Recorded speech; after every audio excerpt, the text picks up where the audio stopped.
وقال ربكم ادعوني أستجب لكم. Baik, buku yang akan kita bahas ini teman-teman tentang azab dan nikmat kubur. Saya mulai dulu dari judulnya ya. Mungkin Bapak Ibu bingung kenapa ada azab, ada siksaan dan ada nikmat di kubur. Saya akan mulai dulu dengan pembukaan kita. Kalau kita memiliki 6 rukun iman. Ya, tentu kita sudah tahu sama-sama ya. Iman kepada Allah, iman kepada malaikat, iman kepada kitab-kitab yang pernah turun, ya. Kemudian iman kepada rasul-rasul, kemudian iman kepada hari kiamat, yang kelima, dan yang keenam beriman kepada takdir baik dan takdir buruk. Ya, kejadian baik dan buruk di mata manusia. Baik, rukun iman kita yang kelima adalah iman kepada hari kiamat. Nah, ini satu paket Bapak Ibu sekalian.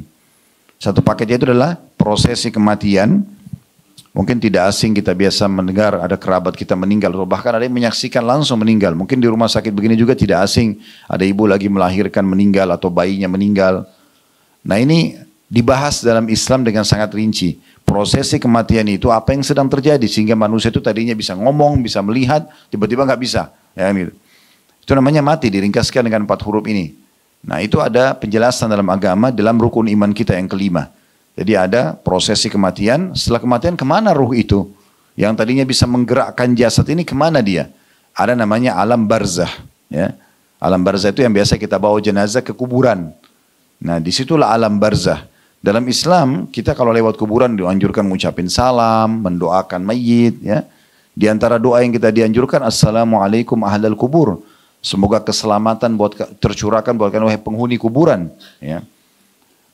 Wa atakum ma tu'adun, telah datang bulan apa dijanjikan untuk kalian, gadan muajjalun, sampai hari kebangkitan nanti, wa inna insyaallah bikum lahikun, dan kami pasti akan menyusul kalian. Mohon maaf, doanya begini, Assalamualaikum ahlul kubur, semoga keselamatan tercurahkan untuk kalian penghuni negeri orang-orang penghuni kuburan, yakfirullahu lana walakum, semoga Allah memaafkan kami dan memaafkan kalian, antum salafuna wa nahnu bil athar, kalian telah mendahului kami dan kami akan menyusul kalian.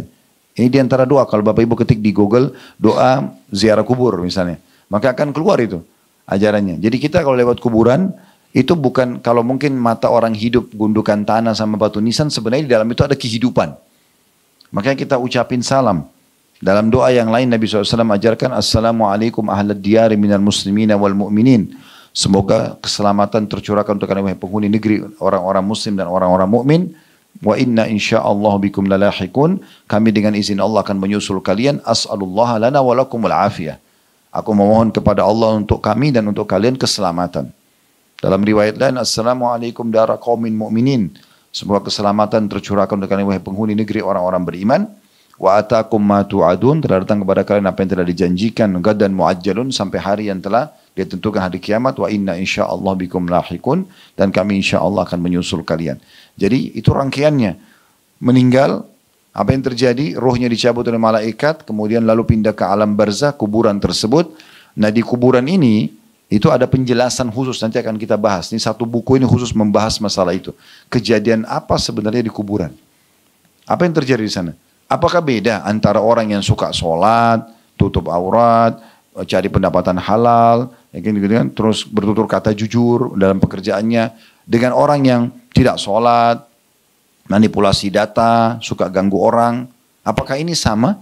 Maka ini ada penjelasan. Nah, orang yang dalam Islam dijelaskan, orang-orang yang melakukan ketaatan, dia jujur, dia amanah, dia sholat, dia segala macam, kuburannya itu nanti akan menjadi taman dari taman surga. Nanti akan ada penjelasan dalil-dalil berhubungan dengan masalah itu. Jadi seperti kuburan para nabi-nabi, kuburan para sahabat, orang-orang soleh dulu, maka kuburan mereka menjadi taman dari taman surga. Dan kita pun akan sama seperti itu. Nanti akan lebih jelaskan panjang lebar dalam buku kita ini. Kemudian kalau dia memang penjahat selama hidup, suka lakukan kriminal, pelanggaran, kuburannya akan menjadi lubang dari lubang neraka. Ada penyiksaan. Ya. Karena Nabi SAW jelaskan dalam panjang lebar hadisnya. Di antaranya kata Nabi SAW waktu habis mengantar jenazah seorang sahabat, maka beliau kemudian berbicara dengan para sahabat yang hadir di situ yang masih hidup.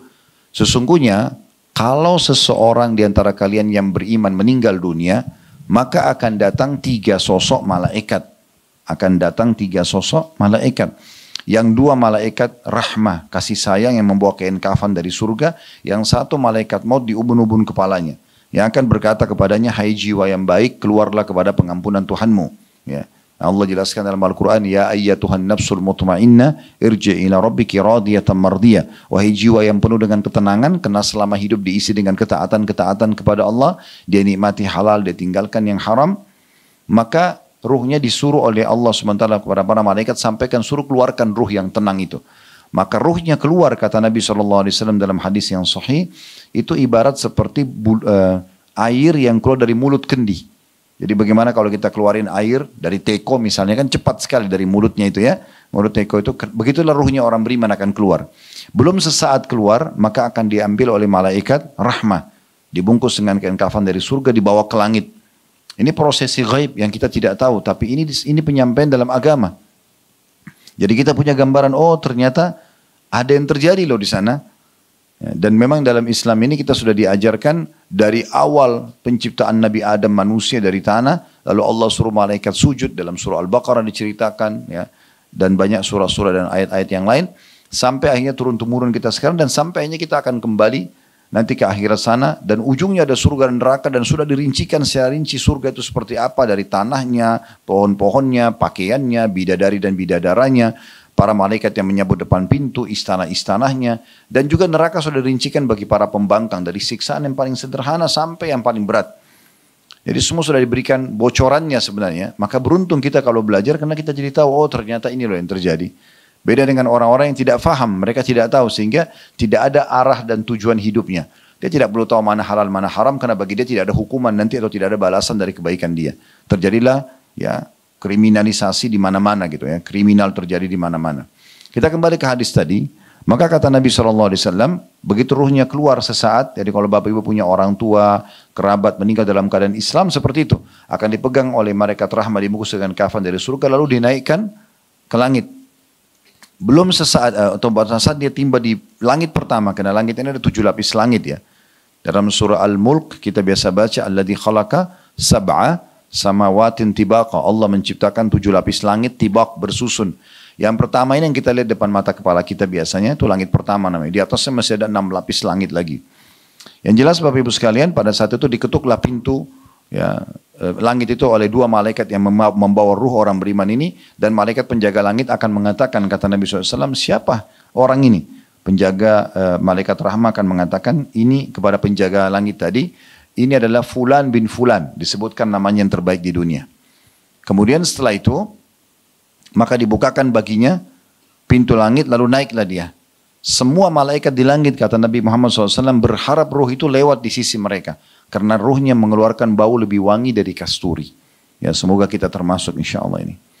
Maka ruh itu terus saja sampai ke langit ke-7, dan terdengar, kata Nabi SAW, suara Allah Azza wa Jalla. Allah berfirman kepada para malaikat, catatkan hambaku ini termasuk penghuni surga, kembalikan dia di dunia, di sana saya ciptakan, di sana pula saya akan bangkitkan. Maka ruhnya diantar bersamaan dengan jasadnya diantar oleh kerabatnya.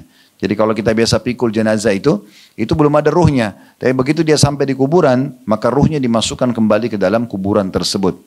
Kata Nabi SAW, 3 langkah ya, mereka keluar dari atau meninggalkan kuburan tersebut si pengantar ini, maka tiga langkah ini sendal masih bisa didengar oleh si mayit tadi, sampai setelah itu setelah langkah ketiga tidak kedengaran lagi. Lalu datang kepadanya malaikat Munkar Nakir, khusus mendudukkan dia dan menanyakan dia, siapa Tuhanmu, siapa nabimu, apa agamamu atau apa kitabmu. Maka kalau orang beriman, kata Nabi SAW, yuthabbitullahu alladhina amanu bil qawli tsabit fil hayati dunya wa fil akhirah. Nabi SAW membaca firman Allah ini, yang artinya Allah akan menetapkan di lisan orang-orang beriman ya, perkataan di dunia. Kalau ditanya kenapa kau beriman, kenapa kau sholat, dia bisa punya jawaban asal dia belajar agama. Dan di akhirat, maksudnya perkataan di alam barzah dari Munkar Nakir, dia akan mudah jawab, Tuhanku Allah, Nabiku Muhammad, kitabku Quran, agamaku Islam. Itu mudah dijawab sama dia. Lalu kata Nabi SAW, dibukakan bagi orang beriman ini pintu neraka. Api yang berkobar-kobar, ya, sesuatu yang menakutkan. Dia takut melihat siksaan tersebut. Lalu kata malaikat, lihatlah dari apa Allah selamatkan dirimu. Karena kau beriman, kau selamat dari sini sekarang. Lalu ditutup pintu neraka, dibuka pintu surga. Sampailah ke dia bau wanginya, dia lihat taman-taman, istana, pelayang-dayang, segala macam. Dia kagum, maka malaikat mengatakan, ini tempat kamu sekarang. Dan kamu akan kekal selamanya di sini. Maka orang mati ini, kata Nabi SAW, berdoa mengatakan, ya Allah cepatkan waktu karena aku ingin masuk ke surgaku. Lalu datang di sebelahnya orang yang tampan, yang bersih, yang wangi. Saking sempurnanya orang itu sampai si mayit ini mengatakan, siapa kamu ini, sungguh sempurna ciptaan Allah pada dirimu.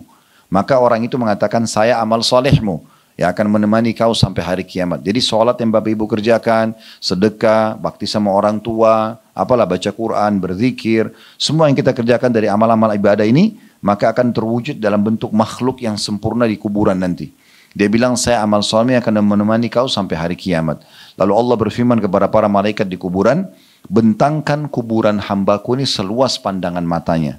Dan bentangkan juga permadani dari surga. Dibuka pintu surga lalu tercium dengan dia bau wangi dan dia bisa lihat istananya di surga nanti. Maka jadilah kuburannya taman dari taman surga.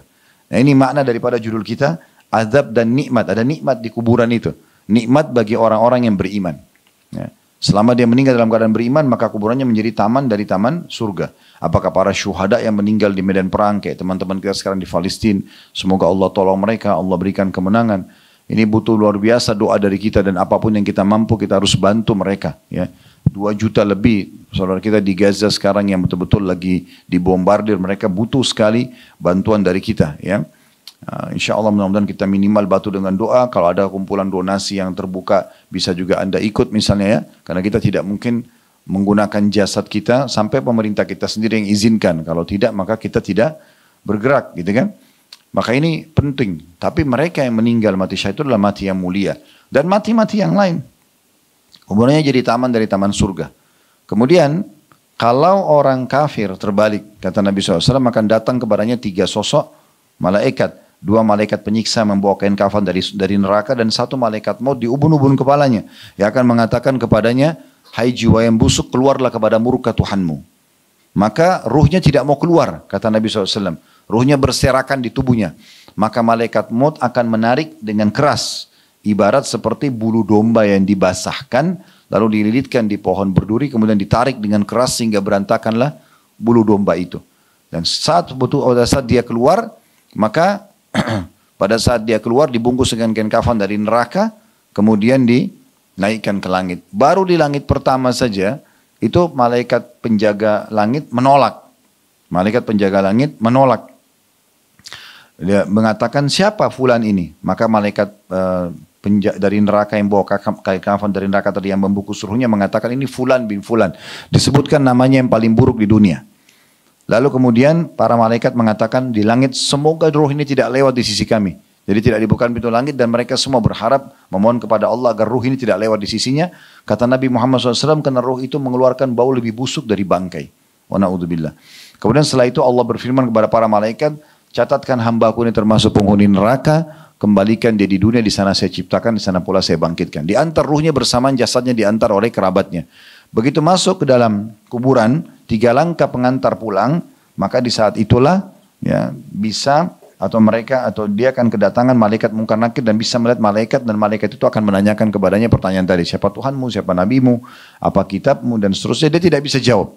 Kata Nabi SAW, dia hanya mengatakan innama aqulu kama kana yaqulun nas. Saya enggak tahu, saya ikut-ikut dulu orang bilang apa saja. Kata Nabi SAW, kalian akan diuji dalam kuburan kalian dengan pertanyaan tentang siapa aku. Dan orang beriman akan menjawab, dia adalah utusan Allah. Dan ada orang-orang kafir mengatakan, saya tidak tahu, saya cuma ikut-ikut orang bilang apa. Saya pernah dengar sih. Gitu. Nah kemudian setelah itu, dibukakan baginya pintu surga. Dia melihat keindahan yang luar biasa. Dan dia kagum, kata malaikat, lihat dari apa kau haramkan dirimu. Harusnya kau bisa masuk ke sini, cuman kamu yang gak mau. Ditutup, dibuka pintu neraka.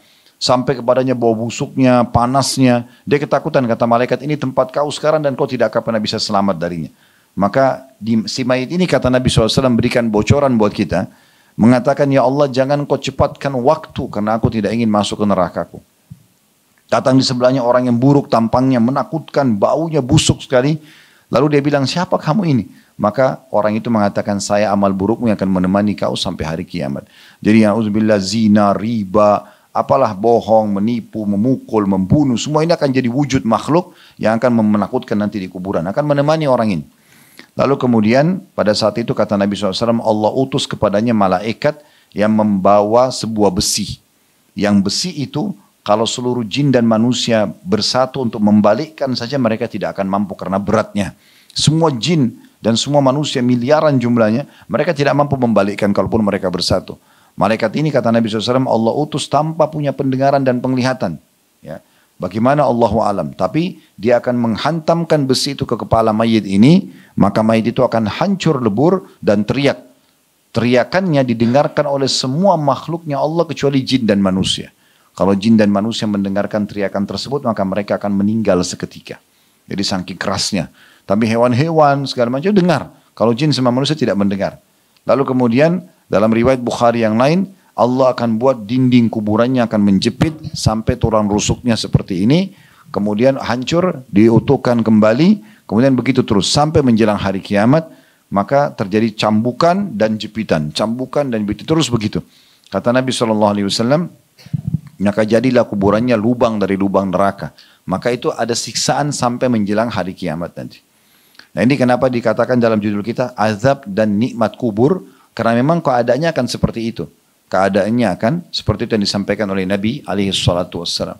Banyak buktinya, Nabi SAW pernah lewat kuburan, kemudian beliau mendengar suara gemuruh. Lalu beliau mengatakan, sungguh itu adalah kuburan orang-orang Yahudi yang sedang disiksa di kuburan. Ada juga yang lewat di satu kuburan yang lain, Nabi SAW juga mengatakan, kuburan siapa ini? Maka mereka mengatakan, ini kuburan yang sudah lama ya Rasulullah. Kata Nabi SAW, sesungguhnya ya kalian akan dihukum atau disiksa oleh Allah SWT di kuburan tergantung daripada kadar kesalahan yang ada. Dan sekian riwayat yang berhubungan dengan masalah-masalah yang diantaranya hadis Bukhari yang masyhur. Waktu beliau lewat di dua kuburan lalu beliau mengatakan sesungguhnya dua penghuni kuburan sedang disiksa oleh Allah SWT dengan dua dosa yang dianggap remeh oleh banyak orang. Tapi dia bagian dari dosa besar. Yang satu tidak cebok pada saat kencing, ya, sehingga najis gitu kan. Dan yang satu itu suka menyebarkan adu domba. Nah ini yang banyak orang anggap remeh, tapi itu penyebab siksa kubur. Dan sekian banyak dalil yang berhubungan dengan masalah ini. Ya. Jadi memang ada penyampaian-penyampaian dalam agama berhubungan dengan masalah alam barzah. Nanti akan panjang lebar kita jelaskan dalam buku kita ini. Nah nanti di saat sangkakala ditiup trompet nanti di hari kiamat, Allah sebutkan dalam Al-Quran, فَإِذَا نُفِخَ فِي السُّورِ. Pada saat sangkakala ditiup, ya nanti ada tiupan sangkakala dua kali. Tiupan pertama mematikan semua makhluk di muka bumi ini yang tersisa menjelang hari kiamat nanti. Tiupan kedua kebangkitan lagi. Kata Nabi SAW, Allah akan menghancurkan semua jasad kalian dengan tanah itu kecuali tulang ekor kalian yang darinya Allah akan bangkitkan kalian nanti. Ya, dalam sebuah hadis Allah akan turunkan hujan yang membasahi tulang-tulang ekor kita dan kita akan tumbuh kembali memiliki jasad lagi. Cuma memang jasadnya, paras wajah kita seperti sekarang, cuman postur tubuhnya sudah berubah. Karena jasad ini kan sekarang cuma kendaraan yang kita pakai di dunia ya. Yang gerakin sekarang kan ruh. Nanti kalau kita dibangkit kita akan dikasih jasad yang baru dengan paras wajah yang sama. Cuma bedanya postur tubuhnya seperti Nabi Adam AS. Kata Nabi SAW karena akan dibangkitkan dengan postur ayah kalian 60 siku ke langit. Nabi Adam itu 27,5 meter tingginya. Dan kata Nabi SAW manusia akan terus memendek sampai menjelang hari kiamat nanti. Tapi di hari kiamat setelah dibangkitkan itu akan kembali kepada postur awalnya atau asalnya. Jadi kalau ada yang bilang dulu ada manusia raksasa, memang manusia itu besar sekali dulu. 27,5 meter itu seperti sebuah building besarnya gitu kan. Nah itu semua akan terjadi dan sudah diinformasikan oleh Nabi SAW. Nah setelah itu dibangkitkan nanti, orang akan berdiri di masing-masing belakang nabinya Bapak Ibu sekalian. Pengikut Nabi Muhammad dengan sama Nabi Muhammad SAW, pengikut Nabi Isa, pengikut Nabi Musa, semua sama nabi-nabinya. Dan di setiap pengikut ini nanti ada yang beriman, ada yang kafir. Nah yang beriman Allah akan berikan cahaya di hari kiamat nanti. Dan juga orang yang kafir akan Allah berikan kelam dan wajah mereka gelap. Sehingga bisa berbedakan mana yang beriman, mana yang kafir. Dan kita termasuk umat Muhammad SAW ini dianjurkan memperbanyak wudu ya. Kalau batal wudu lagi, kalau batal wudu lagi. Karena wudu itu nanti salah satunya akan menjadi cahaya yang terang pada hari kiamat. Kata Nabi SAW, aku ingin sekali menemui saudara-saudaraku. Kata para sahabat, ya Rasulullah, kami saudara-saudara Anda. Kata Nabi SAW, bukan. Karena inilah sahabat-sahabatku. Saudara-saudaraku yang datang sepeninggalku nanti. Setelah aku meninggal baru mereka datang. Ya kita-kita ini. Karena kita tidak bertemu dengan Nabi. Apa kata para sahabat, ya Rasulullah, bagaimana Anda mengenal mereka nanti? Sementara Anda tidak ketemu sama mereka di dunia, ketemunya nanti di mahsyar. Kata Nabi SAW, bukankah seseorang yang memiliki kuda di bagian keningnya berbulu warna putih dan di keempat kakinya berbulu putih? Dia bisa mengenal kudanya dibandingkan atau kalau kuda itu sedang berada di kelompok kuda-kuda yang semuanya berkulit hitam. Kata para sahabat, tentu ya Rasulullah. Kalau semuanya kuda warna hitam, tapi ada satu kuda yang di dahinya bulunya itu, rambutnya sama empat kakinya, semuanya berwarna putih. Bisa kelihatan gak dibandingkan kuda-kuda lain? Kata para sahabat, tentu ya Rasulullah. Kata Nabi SAW, begitulah umatku nanti akan datang hari kiamat, mengeluarkan cahaya di mahsyar itu dari tempat-tempat uduk mereka. Lalu kata Nabi SAW, siapa yang bisa memperpanjang uduknya, ya, memperlama maksudnya, batal uduk lagi gitu kan, lakukanlah. Begitu juga dengan jangkauan yang minimal, misalnya sampai telapak tangan dilebihkan, siku dilebihkan, gitu, mata kaki dilebihkan ke atas. Maka itu kelebihan itu akan disebut dalam sebuah hadis, perhiasan seorang mukmin akan memenuhi tempat-tempat yang tersentuh dengan air wuduknya misalnya. Kemudian setelah itu akan ada timbangan amal. Kita sudah hafal semua, faman ya'mal mithqala dzarratin khairan yarah. Siapa yang berbuat seperti biji sawi dari kebaikan akan diperlihatkan. Wa man ya'mal mithqala dzarratin syarran yarah. Siapa yang berbuat seperti biji sawi dari keburukan akan diperlihatkan, akan kena hukumannya. Ditimbang amal baik, amal buruk. Dan Allah menjelaskan dalam banyak firman yang lain gitu kan. Faman thaqulat mawazinu faulaika, siapapun yang berat timbangannya nanti hari kiamat, baik itu yang baik maka dia akan beruntung. Yang buruk maka dia akan rugi, ya. Tentang masalah timbangan amal. Setelah timbangan amal akan dibentangkan nanti neraka, semua kita akan menyaksikan neraka nanti. Dan dibentangkan sirat, sebuah jembatan di atas neraka yang sudah diberikan bocorannya dari sekarang oleh Nabi SAW kepada kita, bahkan dari 1400 tahun yang lalu. Sirat itu adalah sebuah jalan yang sangat tipis, lebih tipis dari rambut, lebih tajam dari pedang, ya, dan juga sangat licin, menggelincirkan. Di kiri kanannya ada duri-duri, ya, yang menyambar. Kata Nabi SAW seperti duri sa'dan. Duri sa'dan itu sebuah pohon di daerah padang pasir, durinya itu kayak pengait gitu, ya, dan tajam. Maka dia akan menyambar semua orang-orang yang pantas masuk neraka itu. Nah, orang-orang ahli surga tetap akan lewat di situ. Kata Allah SWT dalam surah Qaf, ma minkum illa wariduha. Tidak ada seorang pun dari kalian kecuali pasti akan melewatin sirat itu. Cuman ada orang yang lewat, dan semoga kita insya Allah termasuk di golongan pertama seperti kilat. Cepat sekali sudah sampai di ujung. Ujungnya sana surga. Gitu kan. Harus lewatin neraka ini. Ada yang seperti menunggangi kuda. Ada yang terbang seperti burung. Ada yang seperti orang berlari. Dan ada orang yang berjalan merangkak dan akhirnya jatuh. Maksudnya menjadi lemah, kena lemahnya amalnya. Kena lemahnya amal. Jadi yang mendorong orang lewat sirat itu banyaknya amal soleh dia. Nah, orang-orang yang layak masuk neraka jatuh dulu ke neraka. Dikait oleh kaitan tersebut. Masuk neraka. Tujuannya, hikmahnya kenapa kita disuruh lewat neraka, kata para ulama, agar orang-orang nanti kalau masuk surga itu selalu bersyukur kepada Allah karena dia tidak masuk ke dalam neraka itu. Dia akan merasa puas sekali dengan surga. Dan setiap orang di antara kita nanti kalau sudah masuk ke surganya, Bapak Ibu sekalian, insya Allah, maka ada satu pintu di istanahnya itu, yang kalau dia buka, dia bisa lihat ke neraka setiap saat. Sehingga dia selalu bersyukur kepada Allah, tidak disiksa di sana. Dan untuk masuk ke dalam surga sederhana. Bagaimana seseorang itu beriman kepada Allah dan dilaksanakan perintah saja. Dan perintah itu ringan sekali. Dan untuk masuk ke dalam neraka, lakukan pelanggaran, akan masuk ke dalam neraka dan disiksa. Perintah agama, kalau kita bicara tentang 5 rukun Islam saja, dan Bapak Ibu fokus ke ini saja sudah cukup. Syahadat. Bukan hanya bagi mu'allaf ya, orang baru masuk Islam. Kita pun butuh memahami syahadat ini. Pengucapan kita, asyhadu an la ilaha illallah, aku bersaksi tidak ada Tuhan yang berhak disembah kecuali Allah, artinya tidak boleh lagi bergantung dan menyembah selain Allah. Nggak boleh lagi pakai jimat, nggak boleh minta-minta ke benda-benda mati, kuburan, patung, nggak boleh, gitu kan? Pohon, keramat dan segala macam itu syirik namanya, menyekutukan Allah. Orang-orang Mekah dulu, mereka yakin Ka'bah rumahnya Allah, tapi mereka juga yakin Tuhan Allah ada, tapi mereka masih datangkan patung-patung, lalu mereka minta sama Allah, minta juga sama patung itu. Ini merusak la ilaha illallahnya. Kemudian, asyhadu anna Muhammad Rasulullah, kita harus yakin bahwasanya Nabi Muhammad SAW adalah utusan dan suri tauladan kita jadikan sebagai suri tauladan kita. Semua cara makan, cara minum, cara tidur, interaksi biologis, apa saja. Berbisnis ya, semua itu kita ikuti Nabi Muhammad SAW sebagai suri tauladan, kita ciplak hidup beliau. Itu makna syahadat. Ini tidak sulit. Kemudian yang kedua salat. Salat 5 waktu ini sering kalau ada yang datang syahadat di kantor kami selalu sampaikan tentang wasiat ini gitu ya. Kalau salat ini sebenarnya kan ada orang sebagian mengatakan saya nggak mau masuk Islam karena terlalu banyak salatnya. Ada sebagian orang begitu mengatakan. Ya, mereka tidak masuk Islam karena dianggap umat Islam kok 1 hari 5 kali sholat. Padahal sebenarnya sholat ini absensi. Absen, kayak teman-teman kantor gini kan absen. Bangga nggak kita teman-teman sekalian? Ini kita bicara lingkup sederhana saja. Kalau ada di antara Anda setiap hari 5 kali dipanggil oleh direkturnya hanya untuk nanyakan kabar kamu bagaimana, kamu butuh apa?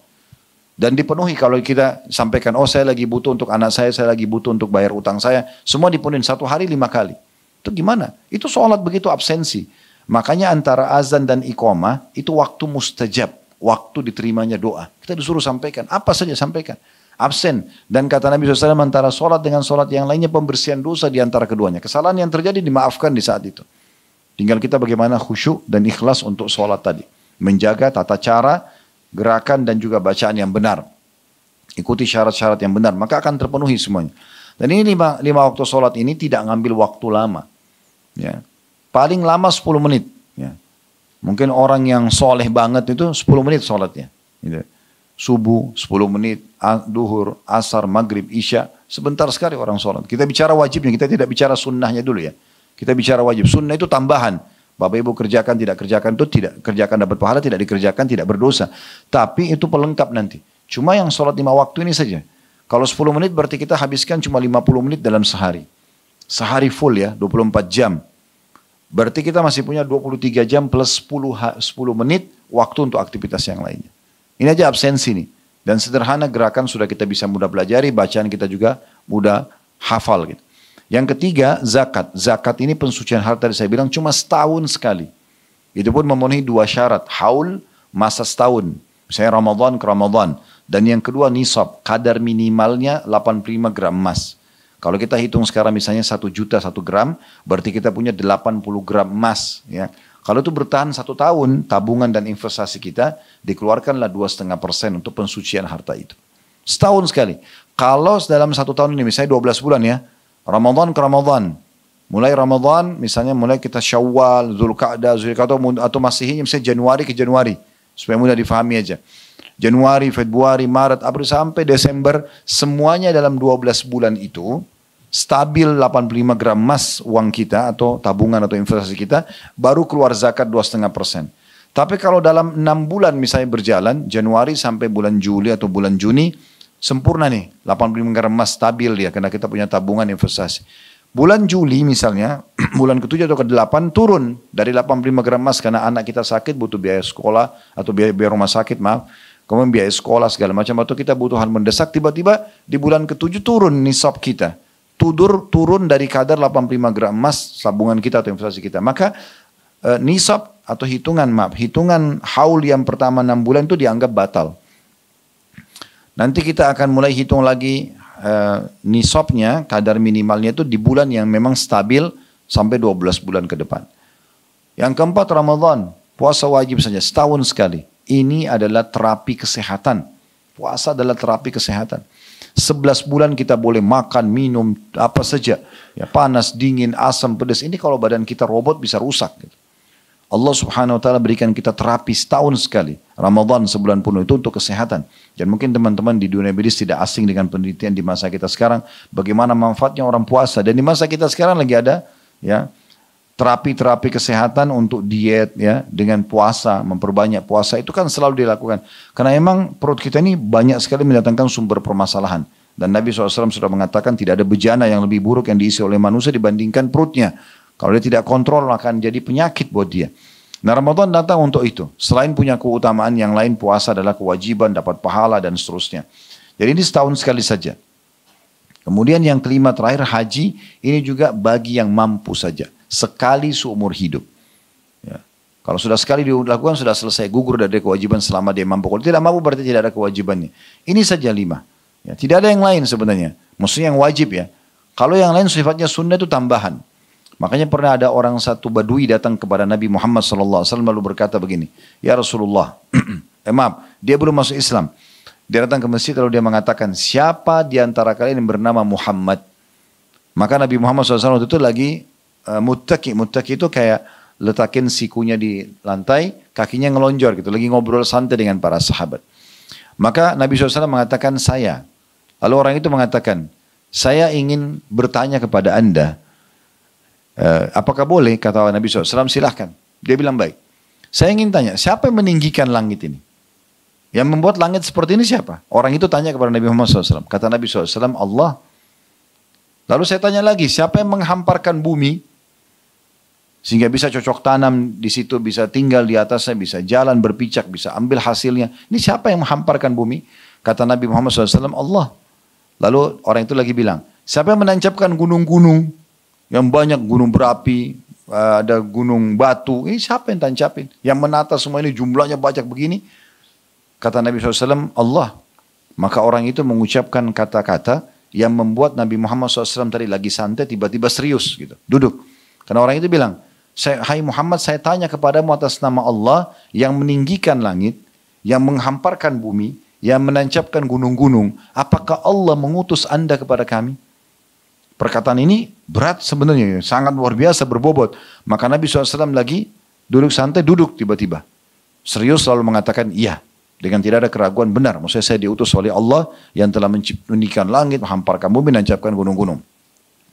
Orang ini bilang, saya mau bertanya lagi atas nama Allah yang meninggikan langit, menghamparkan bumi, menancapkan gunung-gunung. Apakah Allah perintahkan kepada anda untuk menyampaikan kepada kami agar kami sholat 5 kali sehari? Subuh, duhur, asar, maghrib, isya? Kata Nabi SAW, iya. Orang ini bilang lagi, saya mau bertanya lagi atas nama Allah yang meninggikan langit, hamparkan bumi, yang menancapkan gunung-gunung. Apakah Allah memerintahkan anda untuk memerintahkan kepada orang kaya kami mengeluarkan hartanya kepada orang miskin kami zakat? Kata Nabi SAW, iya. Dia tanya lagi, atas nama Allah meninggikan langit, menghamparkan bumi, menancapkan gunung-gunung. Apakah Allah memerintahkan anda menyampaikan kepada kami agar kami puasa 1 bulan Ramadan penuh dalam setahun itu? Kata Nabi SAW, iya. Saya tanya lagi atas nama Allah yang meninggikan langit, menghamparkan bumi, menancapkan gunung-gunung. Apakah Allah perintahkan kepada anda untuk menyampaikan kepada kami agar kami haji sekali seumur hidup kami ke Baitullah di Mekah, di Ka'bah? Kata Nabi SAW, iya. Maka orang itu bilang, kalau saya lakukan itu, saya beriman, apa yang saya dapat? Kata Nabi SAW, engkau akan masuk surga. Maka orang itu langsung bilang, asyhadu an la ilaha illallah wa anna Muhammad Rasul. Syahadat dia. Setelah dia syahadat, kata dia, ya Rasulullah, apa yang saya dapatkan kalau saya lakukan ini? Kata Nabi SAW, engkau akan masuk surga. Maka orang itu mengatakan, demi Allah, saya tidak akan tambah dan kurangi. Dan saya akan fokus ke rukun Islam tadi, saya tidak tambah lagi. Sunnah pun dia tidak kerjakan. Gitu kan. Saya mau ini saja. Maka orang itu pun pergi. Kata Nabi SAW, siapa yang ingin melihat penghuni surga, maka lihatlah orang ini. Islam itu mudah. Hanya rukun Islam kita fokus. Gitu kan. Selebihnya kita akan menjadikannya sebagai tambahan. Kalau dalam hal ibadah ya, tentu ada juga hal yang lain harus perhatikan, tidak boleh melanggar pelanggaran-pelanggaran. Dan saya sudah bahasakan tadi di pembukaan kita, semua yang dilarang oleh agama pasti buruk. Dilarang mencuri, dalam berbohong, dalam mengganggu orang, ya, dalam menggosipin orang, ghibah, tidak boleh memfitnah, tidak boleh membunuh, dan seterusnya.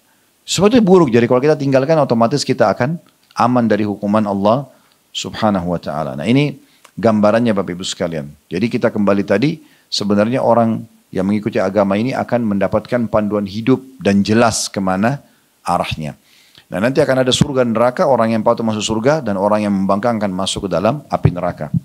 Kami sarankan saja di YouTube kami, kalau Bapak Ibu lihat di Khalid Basalamah Official, diklik logonya nanti akan ada playlist, diklik playlist itu ada bahasan kami juga, sebenarnya buku lanjutan setelah ini ya, tapi sudah pernah kami bedah. Judulnya Rasulullah SAW cerita tentang surga dan neraka. Itu ada 60 pasal lebih tentang surga dan neraka. Ini memang bahasan sebenarnya fase setelah ini ya. Kalau ini sekarang yang kita bahas lebih fokus ke masalah prosesi kematian dan bagaimana keadaan di alam barzah itu. Bagaimana keadaan di alam kuburan ya. Sehingga akhirnya kita jadi tahu dan punya persiapan untuk itu. Ingatlah sabda Nabi SAW waktu ditanya oleh para sahabat, siapa orang mukmin yang akyas, yang cerdas? Kata Nabi SAW, aktharuhum lil mauti dzikra wa aktharuhum isti'dada. Orang mukmin yang paling sering mengingat mati, dia tahu dia akan mati dan dia punya persiapan untuk itu. Ulaikal akyas, mereka adalah orang-orang yang cerdas. Nah ini salah satu sebab kenapa buku ini kita bedah teman-teman sekalian. Baik, memang di pembukaan biasanya saya cukup panjang menjelaskan supaya jelas dulu buat Bapak Ibu sekalian tentang masalah ini ya. Baik, kita akan masuk teman-teman sekalian untuk membaca daftar isi. Saya kasih gambaran dulu dan ada mukaddimah ya, mukaddimah di halaman 1 ya. Muqaddimah di halaman 1, tapi sebelumnya di sebelahnya ada daftar isinya. Di situ ada muqaddimah di daftar isi halaman 1 ini akan kita baca nanti. Kemudian di halaman 10 ada sesaat sebelum ruh dicabut, apa yang terjadi. Ya, pada saat ruh akan dicabut, apa yang terjadi supaya kita tahu ya. Kemudian di halaman 14 saat tiba kematian. Halaman 18 setelah kematian. Halaman 64 siksaan fisik di dalam kubur bagi pelaku maksiat. Halaman 74 dosa penyebab azab kubur. Halaman 81 para nabi dan alam kubur. Halaman 95 hal yang bermanfaat bagi orang yang sudah meninggal. Dan yang terakhir halaman 100 hal-hal yang menyelamatkan dari siksa dan fitnah kubur. Jadi memang buku ini dari halaman 1 sampai halaman 100 semuanya membahas tentang masalah dari prosesi kita meninggal masuk ke kuburan sampai nanti hari kebangkitannya. Baik, kita akan coba baca muqaddimah. Setelah memuji Allah Subhanahu wa taala dan juga salawat kepada Nabi sallallahu alaihi wasallam dari halaman 1 sampai halaman 3 atau halaman 4 tepatnya ya, itu adalah pembukaan dari penulis memuji Allah dan salawat kepada Nabi sallallahu alaihi wasallam, gitu kan? Langsung di halaman 4-nya setelah terakhir ya puji-pujian beliau kepada Allah atau pembukaan juga salawat kepada Nabi, coba lihat di halaman 4 di paragraf terakhir. Penulis bilang begini, ya ini penulisnya sudah ditahu ya, Syekh Husain bin Auda Al-Awaisyah ya. Sebagai kelanjutan dari serial buku yang bertemakan fikih dakwah yang telah saya sebutkan dalam kitab Ad-Du'a. Maksudnya beliau pernah nyusun buku fikih dakwah. Jadi bagaimana orang punya pemahaman yang tepat tentang masalah dakwah itu. Dalam kitab doa, kitab membahas doa, Allah Subhanahu wa taala membimbing saya untuk menulis kitab ini. Judulnya Al-Qabru Adzabuhu wa Na'imu. Kubur ya, siksanya dan nikmatnya. Penulis ini memberikan gambaran kepada kita kenapa dia tulis buku ini ya. Buku ini menyuguhkan pengetahuan mengenai azab dan nikmat kubur kepada saudara saya sama muslim merupakan satu hal yang sangat penting. Karena kedua hal tersebut sangat berhubungan dengan masalah akidah yang memang wajib diketahui. Tadi saya bilang, bagian daripada rukun iman kita yang kelima. Ya, memang wajib kita tahu. Ya. Dengan mengetahui rukun iman, azab dan nikmat kubur, serta kepedihan siksa neraka dan kenikmatan surga, juga dengan mengimaninya secara benar, akan diraih kelulusan batin. Atau hati kita jadi lurus, jadi benar. Ya. Yang pada gilirannya akan melahirkan kelurusan perbuatan fisik seorang muslim. Artinya semua perbuatannya nanti akan baik. Saya sudah katakan tadi semua yang agama perintahkan baik. Jujur, amanah, tanggung jawab, bakti sama orang tua, jenguk orang sakit, memaafkan, dermawan. Itu semua baik-baik. Kita akan kesana nanti arahnya. Dan juga kita akan jauh yang buruk-buruk, mencuri, memukul, menggibah, memfitnah dan seterusnya. Selain itu akan didapatkan pula kelurusan perilaku yang kemudian melahirkan ketenangan dan keamanan di dalam masyarakat dan umat. Karena orang kalau jadi orang muslim yang sejati, pasti akan baik dia dan baik sekitar masyarakatnya. Ya, karena semua tadi saya katakan sekali lagi dia akan jujur, dia akan amanah, dia akan tanggung jawab. Kalau dia jalankan agama dengan benar, dia akan dermawan, jenguk orang sakit, bantu orang susah, bakti sama orang tua, silaturahim keluarga, semuanya baik-baik. Maka akan mendatangkan ketenangan dan juga keamanan di dalam masyarakat. Keamanan karena tidak ada kekacauan, tidak mencuri, tidak mengganggu orang karena dia tahu itu adalah dosa, gitu ya. Kita tahu, jadi maksudnya beliau ingin menitik beratkan di dua paragraf pertama ini, kalau Anda pelajari tentang kehidupan setelah kematian, tentang alam barzah, alam kubur, tentang pembangkitan hari kiamat, surga dan neraka, ini akan membuat orang jadi sadar, oh ternyata kehidupan tidak sampai di sini aja loh. Ada kehidupan nanti di sana. Ya.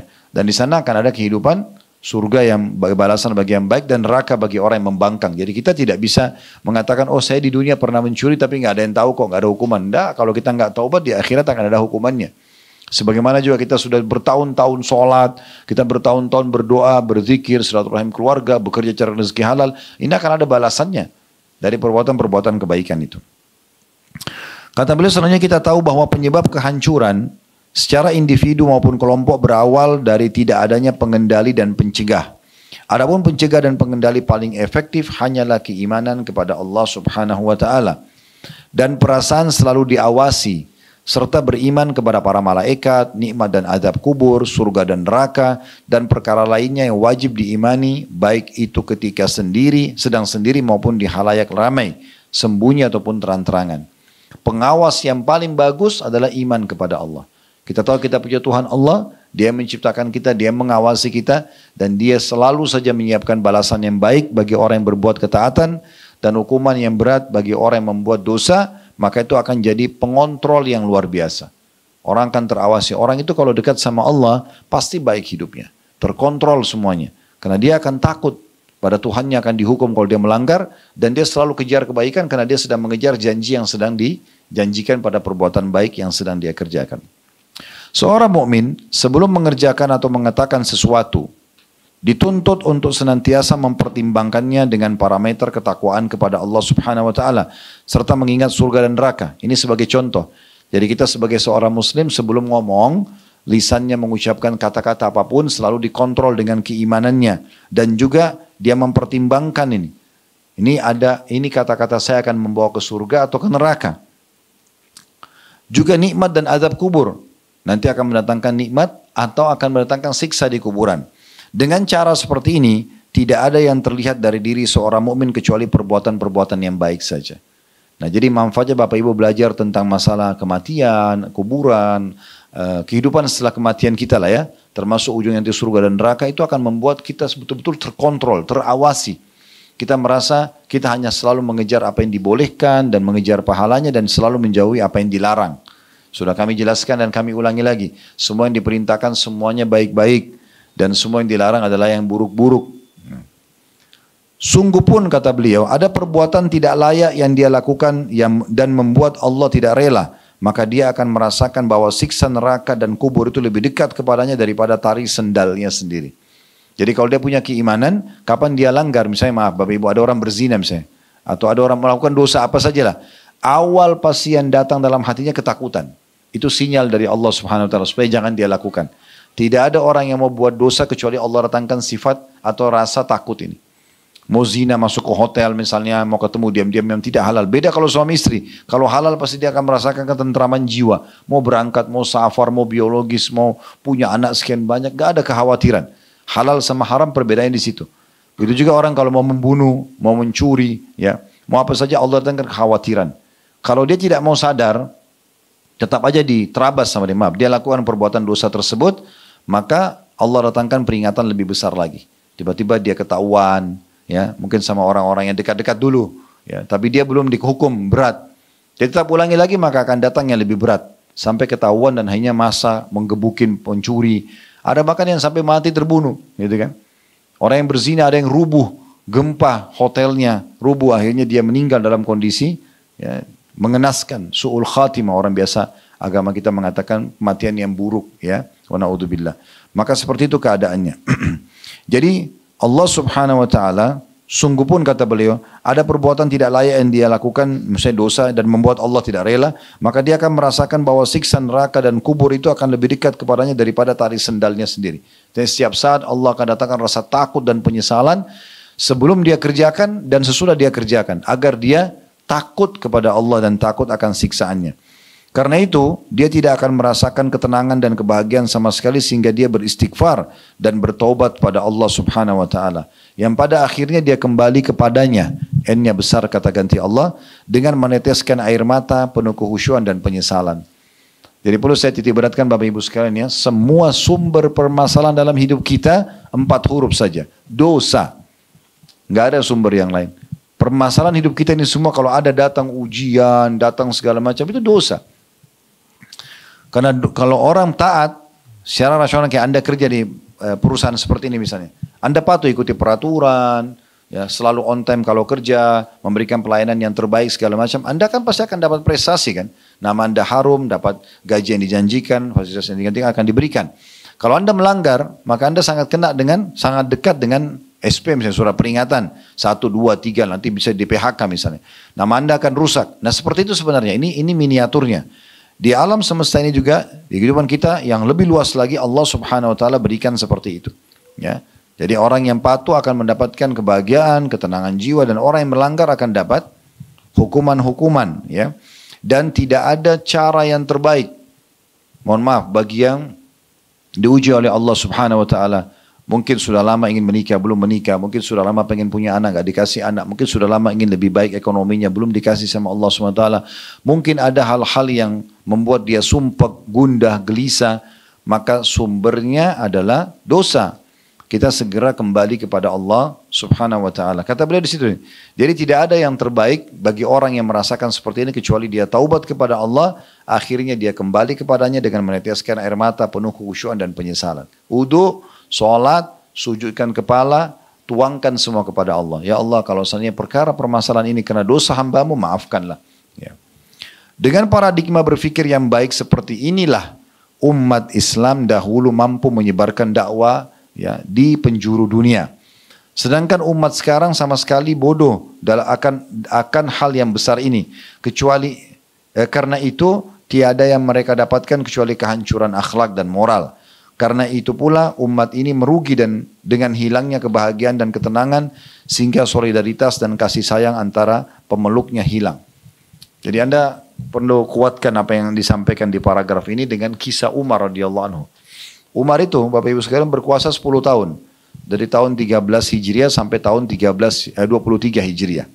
Karena Nabi Muhammad SAW meninggal tahun 11 Hijriah ya. Digantikan oleh Abu Bakar 11 sampai 13, 2 tahun. Nah setelah itu Umar jadi khalifah, 13 sampai 23. Di masa ini, teman-teman sekalian, masa keemasan Islam. Di tahun 15 Hijriah, Umar bin Khattab mengutus Abu Ubaidah bin Jarrah dan Khalid bin Walid untuk ekspansi ke negeri Syam. Sekarang ini Palestina ya, negara ini, Masjid Aqsa itu diraih di masa Umar bin Khattab dan diserahkan kuncinya kepada beliau pada masa itu ya. Tahun 15 Hijriah sampai ekspansi sekitar tahun 19-an Hijriah. Kemudian setelah itu tahun 16 Hijriah beliau utus juga pasukan, kalau ke negeri Syam 12.000 pasukan, kalau ke negeri di utara Jazirah Arab. Kalau di timur Jazirah Arab ya di wilayah Irak, Iran, sekarang Afghanistan, sebagian besar Rusia, dikenal dengan Persia. Tahun 16 Hijriah, beliau mengutus Sa'ad bin Abi Waqqas dengan 30.000 pasukan dan berhasil menaklukkan wilayah itu semua sehingga masuk Islam. Di tahun 20 Hijriah, beliau ekspansi lagi ke barat Jazirah Arab, ke Mesir, Afrika Utara, di tangan Amr bin As radhiyallahu anhu dan akhirnya juga takluk di tangan kaum muslimin. Jadi di masa itu betul-betul setengah dunia itu kita kuasai, umat Islam kuasai. Anda tahu, ada beberapa kejadian di masa Umar bin Khattab itu walaupun jadi raja yang terkenal ditakuti oleh pemimpin dunia pada saat itu, beliau tetap tidur di rumahnya, nggak ada istana khusus. Bahkan seringkali beliau jalan dengan pakaian yang ada di badannya, jalan dengan satu tongkatnya, dan terus keliling setiap hari melihat masyarakat ada yang butuh bantuan atau tidak. Tidak pernah beliau tenang. Sampai Umar bin Khattab itu tidak mau tidur malam hari kecuali sudah mengetahui, sudah pasti masyarakat Madinah tidak ada yang butuh dia, baru dia tidur. Kalau enggak dia enggak tidur gitu. Karena dia tahu ini adalah tanggung jawab yang besar pada hari kiamat nanti. Satu waktu pernah ada utusan Persia datang, kemudian pada saat datang dia dibawa ingin bertemu dengan Umar. Dicarilah Umar tidak ditemukan. Ternyata Umar bin Khattab sedang tidur di bawah sebuah pohon yang dia beralaskan dengan tongkat dia. Ya, beberapa asar menyebutkan ada batu yang dipakai tidur sebagai alas kepalanya gitu. Tidur biasa saja. Di bawah teriknya matahari. Istirahat di siang hari. Maka utusan orang-orang Persia itu mengatakan, apakah ini raja kalian? Mereka mengatakan iya. Lalu jawabannya apa? Pantas saja raja-raja di negeri kami takut sama orang ini. Karena orang ini tidak ada pengawal pribadi pun. Orang ini betul-betul mengenal dia punya Tuhan Allah. Dan dia yakin Allah mengawasi dan menjaga dia. Maka dia hidup tenang. Dibandingkan dengan raja-raja yang tidak beriman sama Allah, mereka harus punya banyak pengawal, mendampingi mereka. Karena tidak ada rasa imannya kepada Allah subhanahu wa ta'ala. Ya.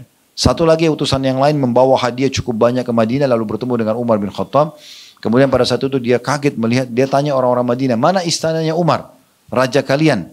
Maka orang-orang Madinah bingung, istana Umar, tidak ada, Umar cuma punya rumah.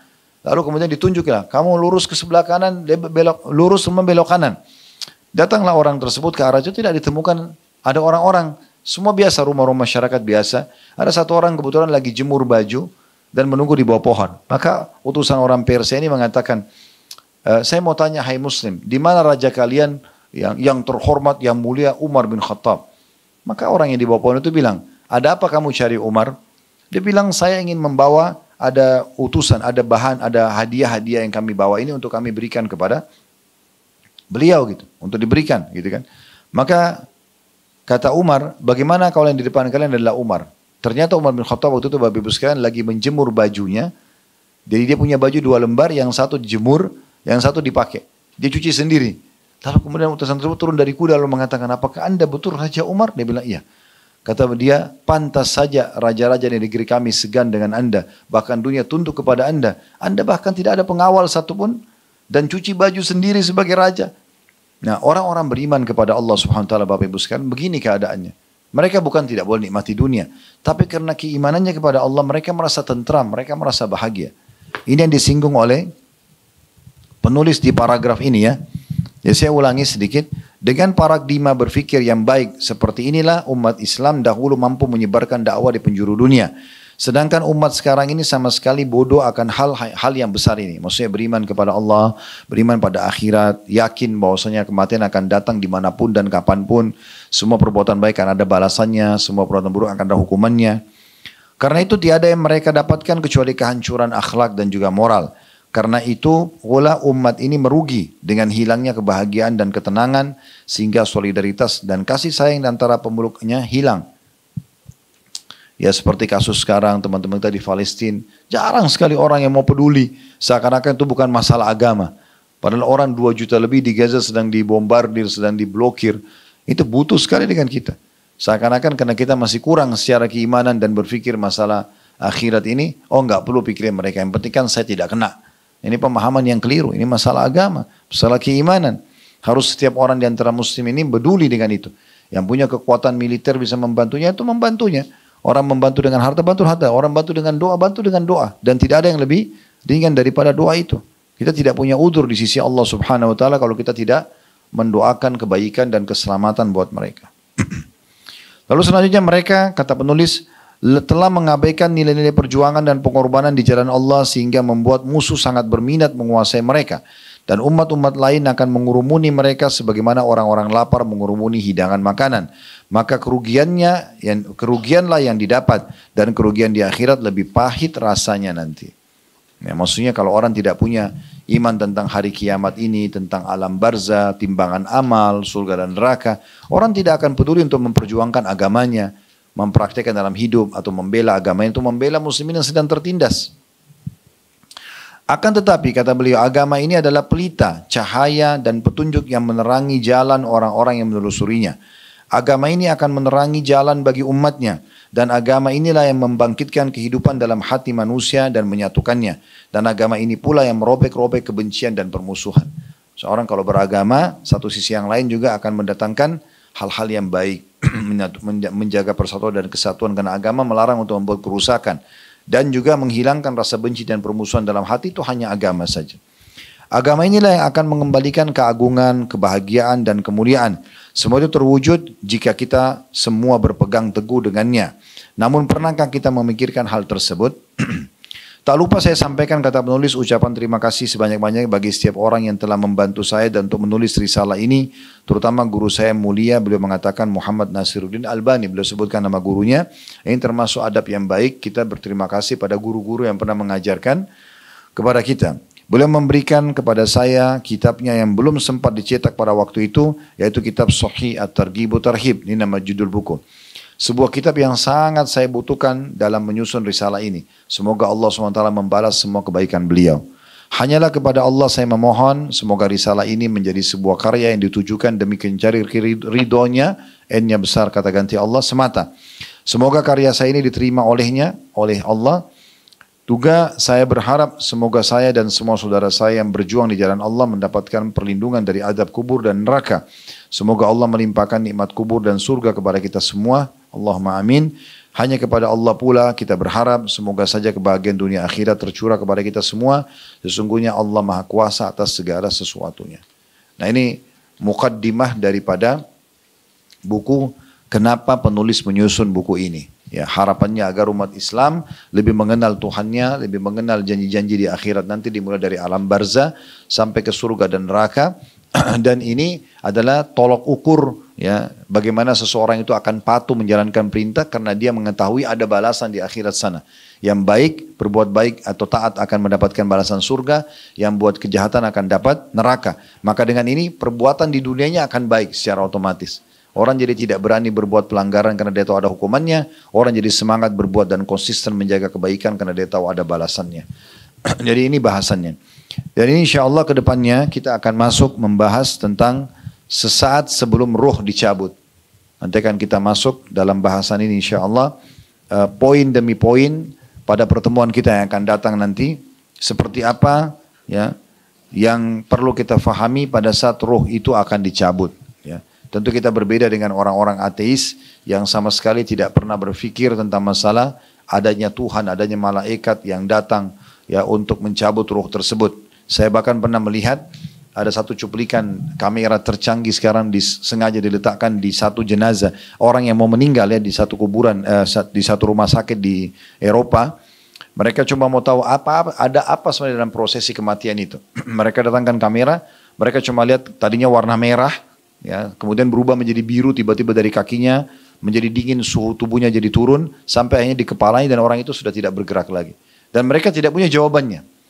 Saya lihat sendiri cuplikan dokumenternya, mereka cuma mengatakan ini satu keajaiban yang masih jadi misteri bagi manusia. Itu bagi mereka, kalau bagi kita tidak seperti itu. Kita sudah tahu ruhnya dicabut oleh malaikat dan kemudian sebagaimana sudah panjang lebar tadi kami jelaskan di muqaddimah atau pembukaan, dia akan dibungkus dengan kafan dari surga, dibawa ke langit, masuk ke kuburan, kuburan jadi taman dari taman surga, kemudian kalau dia orang buruk maka akan jadi taman dari lubang neraka, kemudian akan ada kebangkitan hari kiamat dan seterusnya timbangan amal, lewati sirat dan akan surga atau neraka ujung-ujungnya. Maka ini semua sudah satu paket kita imani tentunya.